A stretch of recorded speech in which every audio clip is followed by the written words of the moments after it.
Alright guys, let's go through the last part of question 1, which is part F. This is from 2024 paper 3 question 1. Okay, so they say the parole ring is found in some medicine. Parole is actually this part over here. Okay, just to double confirm, parole. Yeah, it looks something like that. Okay, sorry, it doesn't include the top part. So let me just erase that quickly. Parole ring is just this part here. Okay, so an example is atorvastatin, which is used to lower cholesterol. Incidentally, this is also the medication that I'm taking daily because I have high cholesterol. Okay, so one step in its synthesis is the reaction that forms a carbon-carbon bond. Okay, so the carbon-carbon bond I would think is here, this particular one. Okay, so this is catalyzed by a base. The step for the mechanism is shown in figure 1.5. So these are the two steps that are shown here.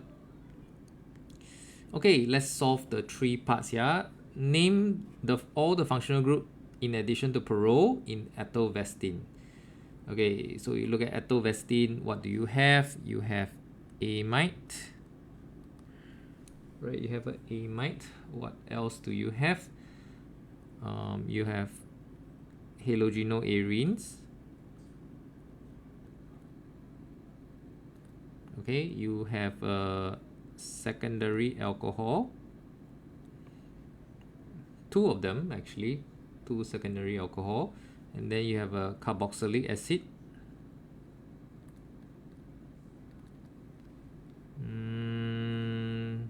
Is that it? Okay, if you want to consider benzene ring as a functional group, you can put down arenes. Okay, so that is it for part 1. 3 marks there. Suggest the type of reaction shown in figure 1.4. What's the type of reaction? Figure 1.4. So you have two different reactants forming one. So this is most likely an addition reaction. Okay, this is an addition reaction. Draw 3 curly arrows in step 2 for figure 1.5 to complete the mechanism for step 2. 3 curly arrows in step 2. Okay, so quite simply, right, when you want to complete a mechanism, right, you just look at the initial what you have versus the last final product what you have. Okay, so what are the bonds that are formed? You actually form this one bond. All right, this double bond becomes a single bond, and actually you have a double bond here, but you do not have the negative charge here. Same thing, you have a negative charge here, but actually you need to take away the pi electrons. Okay, so I think very simple. We need to flip this pi electron onto the O so that you can get the negative charge and make this a single bond. And then obviously you get a positive charge here on the carbon. Okay, so in order to get rid of this positive charge, right, and at the same time also get rid of the pi electrons, you can actually do something like this. Okay, so you will actually get rid of your positive charge. Right, so that is the attack on the carbon.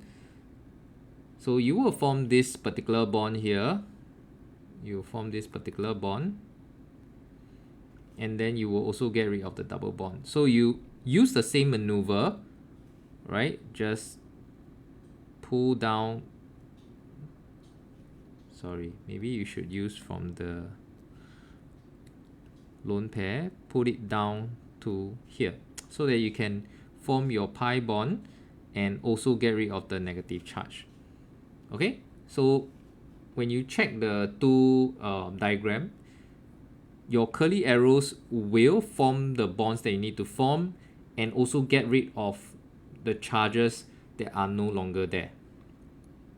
Okay, so this is it for the last part of the question, which is 2 marks.